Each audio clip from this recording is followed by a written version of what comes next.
7 फरवरी 2021 उत्तराखंड के चमोली जिले का रैणी गांव के सभी लोग रोजाना की तरह अपने दैनिक कार्यों में व्यस्त थे, इस बात से बेखबर कि अब से कुछ ही देर में उनके साथ एक ऐसी घटना होने वाली है जिसकी उन्होंने सपने तक में भी कल्पना नहीं की होगी। दरअसल इस रास्ते से होकर गुजरने वाली 2 नदियों में भयंकर बाढ़ आ चुकी थी, जिसकी जरा सी भी भनक यहाँ रहने वाले और काम करने वाले लोगों को नहीं थी। कुछ ही पल में इस भयंकर बाढ़ ने 2 हाइड्रो इलेक्ट्रिक पावर प्रोजेक्ट समेत इसके रास्ते में आने वाली हर चीज को तबाह कर दिया। बाढ़ के इस उफनते हुए पानी की चपेट में आ जाने के कारण 200 से ज्यादा लोग लापता हो गए और काफी ज्यादा जान और माल की हानि हुई। लेकिन अचानक ऐसा क्या हुआ था कि एक ही पल में सब तहस नहस हो गया। तो अब बात करते हैं इन दोनों नदियों पर बन रहे हाइड्रो इलेक्ट्रिक पावर प्रोजेक्ट यानी कि जल विद्युत परियोजनाओं की, जो 7 फरवरी को आई उस रोंगटे खड़े कर देने वाली बाढ़ में पूरी तरह से तबाह हो गई थे। इनमें से पहला था रैणी गांव के पास ऋषिगंगा पावर प्रोजेक्ट, जो कि एक प्राइवेट प्रोजेक्ट था और तबाह होने से पहले तक ये 13.2 मेगावाट की बिजली उत्पादित कर रहा था। और दूसरा था तपोवन में स्थित एनटीपीसी का Tapovan Vishnugarh hydro electric power plant, जिसे 520 मेगावाट क्षमता का बिजली उत्पादन करने के लिए स्थापित किया जा रहा था। इसका लगभग 70% काम पूरा हो चुका था, लेकिन इस भीषण बाढ़ के आगोश में आकर ये प्लांट भी पूरी तरह से तबाह हो गया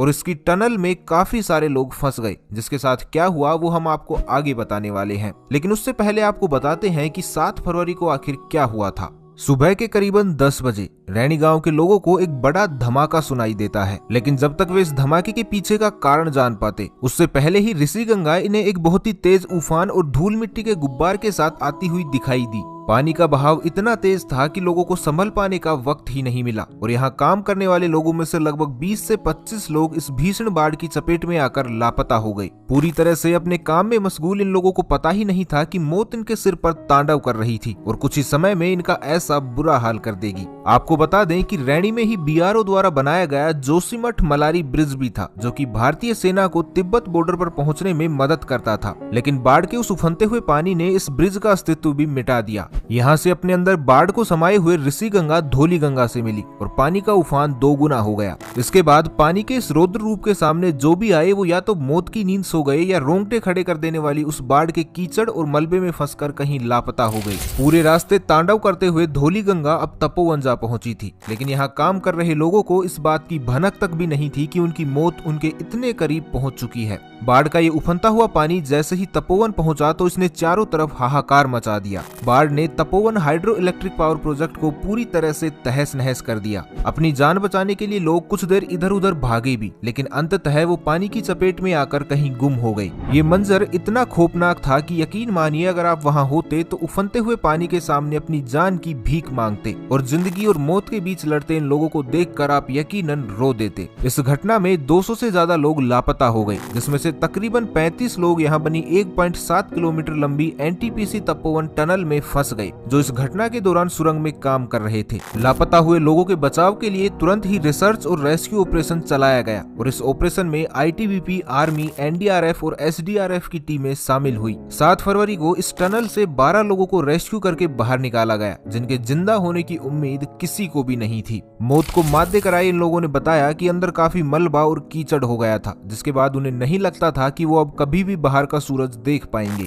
लेकिन वो कहते हैं ना कि जाको राखे साइया वहाँ को मार सके ना कोई, क्योंकि ये चमत्कार ही था कि वो इस भीषण बाढ़ की चपेट में आने के बाद भी जिंदा बच गई। लेकिन एक और जहां लोगों को इनके जिंदा बचने की खुशी थी, तो वहीं दूसरी ओर गम भी, क्योंकि बचाव दल ने यहाँ से 5 डेड बॉडीज भी बरामद की थी और लगभग 17 से 18 लोग अभी भी इस टनल में कहीं लापता थे, जो कि जिंदा थे या नहीं इस बात का किसी के पास भी कोई क्लू नहीं था। लेकिन इन लोगों को जिंदा बचाने के बाद रेस्क्यू टीम ने टनल और बाकी जगह लापता हुए लोगों को ढूंढने की स्पीड दोगुनी कर दी थी। घटना के 3 दिन बाद यानी 10 फरवरी को रेस्क्यू टीम ने यहाँ मलबे से 35 डेड बॉडीज रिकवर की, लेकिन 170 से ज्यादा लोग अभी भी लापता थे और इन्हें ढूंढने के लिए रेस्क्यू ऑपरेशन लगातार जारी था। 6 मार्च 2021 को आई एक रिपोर्ट के अकॉर्डिंग 72 डेड बॉडी और 42 लोगों के बॉडी पार्ट्स को घटना स्थल से बरामद किया गया, लेकिन 132 से ज्यादा लोगों के अभी भी लापता होने की खबर थी। ये घटना कितनी खौफनाक रही होगी इसका अंदाजा आप इस बात से ही लगा सकते हैं कि इसकी चपेट में आने वाले लोगों की बॉडी छोटे छोटे पार्ट्स में डिवाइड हो गई थी। हालांकि अब भी इस हादसे में कई लोग लापता ही बताए जा रहे हैं। रेस्क्यू एक्सपर्ट्स की माने तो शायद ही ऐसी स्थिति में लापता हुए लोग अभी तक जिंदा बचे हों। लेकिन इस सारे हादसे की शुरुआत कहां से हुई हुई, ये जानना भी बहुत जरूरी था।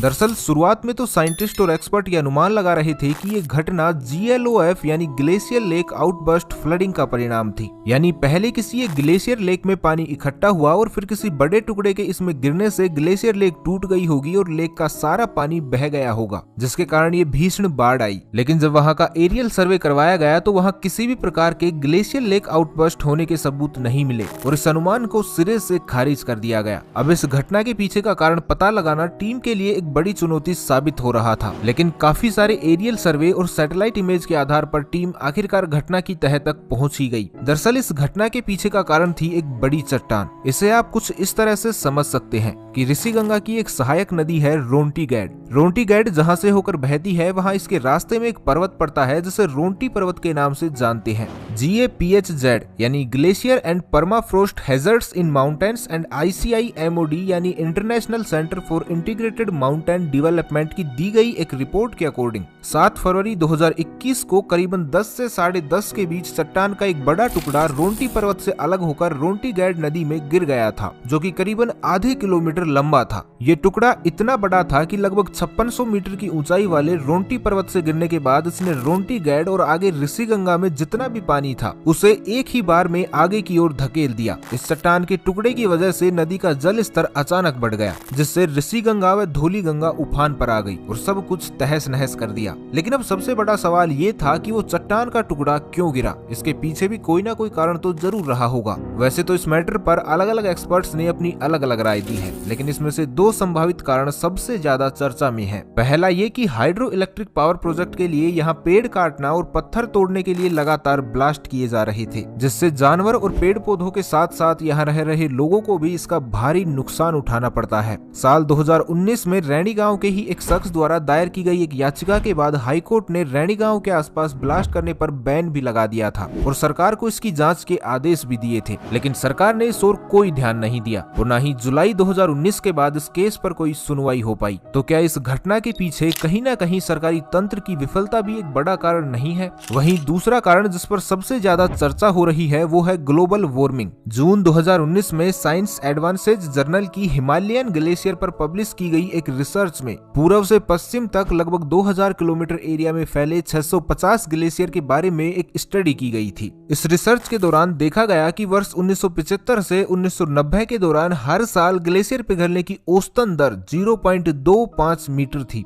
लेकिन आपको जानकर हैरानी होगी कि वर्ष 1990 से 2000 के दौरान हर साल ग्लेशियर पिघलने की दर 0.50 मीटर यानी दोगुनी हो गई थी। इसके अलावा सन 1975 से 2000 के बीच यहाँ के औसतन तापमान से साल 2000 से 2016 के बीच औसतन तापमान में 1 डिग्री की बढ़ोतरी हो गई थी। एक्सपर्ट्स के अकॉर्डिंग ग्लेशियर के 1 डिग्री तक तापमान का बढ़ना भविष्य में हमारे लिए बड़ी मुसीबत खड़ी कर सकता है। वहीं इन सब के अलावा ग्लोबल वार्मिंग और क्लाइमेट चेंज का जो असर ग्लेशियर पर पड़ रहा है उसकी स्टडी करने के लिए हमारे देश में आज तक एक भी प्रॉपर सेंटर नहीं है। वैसे साल 2009 में सेंट्रल गवर्नमेंट ने एक ऐसा सेंटर शुरू करने की योजना तो बनाई थी, इस पर काम भी शुरू किया गया, लेकिन हाल ही में 2020 में फंडिंग कम होने की वजह से इसे बंद कर दिया गया। हालांकि इस प्रोजेक्ट की एक नोडल एजेंसी देहरादून में जरूर है, जो कि वादिया इंस्टीट्यूट ऑफ हिमालयन जियोलॉजी के नाम से जानी जाती है, लेकिन वो सिर्फ 6 ग्लेशियर की ही निगरानी करती है। जबकि GSI यानी जियोलॉजिकल सर्वे ऑफ इंडिया की 2019 में आई एक रिपोर्ट के मुताबिक उत्तराखंड में 486 ग्लेशियर झीलों में से 13 ग्लेशियर झीलें अति संवेदनशील हैं, जिनमें किसी भी समय ग्लेशियर लेक आउटबर्स्ट फ्लडिंग की घटना घट सकती है। संवेदनशील इलाकों में बन रहे हाइड्रो इलेक्ट्रिक पावर प्लांट, लगातार हो रहे ब्लास्ट और दोगुनी गति से पिघल रहे ग्लेशियर इस भयानक हादसे के पीछे का एक बड़ा कारण साबित हुए हैं। तो बस आज के लिए इतना ही, मिलते हैं एक नए वीडियो में। तब तक के लिए खुश रहे, मस्त रहे, हंसते रहे। भगवान करे आप सभी का दिन शुभ हो।